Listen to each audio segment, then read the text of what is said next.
How long did Aunt Tay play video games that night? Like an hour or 30 minutes. Did you ever go to sleep at all? No, sir. Not before she heard a noise, you didn't fall asleep just for a little bit? No, sir. Alright, so did your Aunt Tay hear noise outside the bedroom? Yes, sir. What were you doing when your Aunt Tay heard that noise? I was still playing on my Nintendo Switch. How did you know your Aunt Tay heard a noise? Because she told me, did you hear it? And I said no. Was the lights on? Were the lights on in that bedroom? Yes, sir. And what did, after she told you she heard a noise, what did she do? She went to get her weapon out of her purse. Where was her purse? Next to her table where she worked at. Before she heard that noise outside, where was your Aunt Tay sitting? Was she at that desk? No, she was in the middle of the room with her, she had her chair in the middle of the room playing on the game. And so you said she went to her purse and grabbed out a weapon. What do you mean by weapon, Zion? A gun. Was it a big long gun or a gun that you can hold in your hand? A gun you can hold in your hand. And did you see her go to her purse and get that gun? Yes, sir. And what did she do after she took the gun out of her purse? She just held it to her side. She didn't point it up. She just kept it next to her, like on her side. And where did she go with that,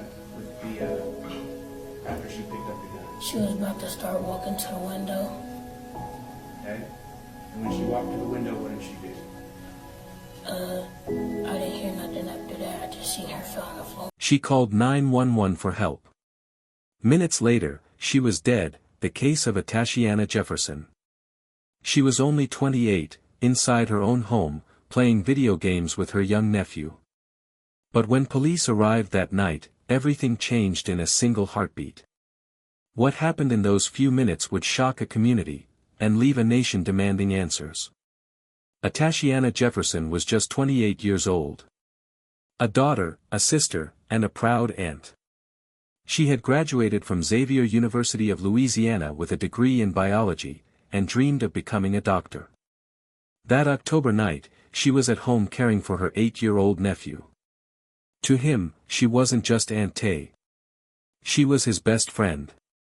Shortly after 2:30 in the morning, a neighbor noticed something unusual. Atatiana's front doors were open, lights still on. Concerned for her safety, he did what most would do, he called the Fort Worth police to request a welfare check. His intentions were to keep her safe. What followed, however, would do the opposite. Within minutes, 2 officers arrived at the scene. But instead of knocking at the door or announcing themselves, they quietly circled the property. Their flashlights cut across the windows as they moved through the dark. To Atatiana, inside with her nephew, the sounds outside didn't feel like police. They felt like intruders. Atatiana, hearing noises outside, moved toward the window to see what was happening. In her hand, she carried a legally owned firearm, protecting her home, her nephew, and herself. What happened next lasted less than a second. An officer, seeing her through the window, shouted only one word, "Show me your hands." And before she could even respond, he fired a single, fatal shot. She collapsed in front of her nephew.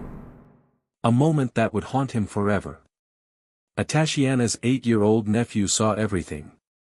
He watched as the woman who had raised him, who played video games with him that night, collapsed to the floor. When paramedics arrived, it was already too late. Atatiana Jefferson was pronounced dead inside her own home. News of her death spread quickly.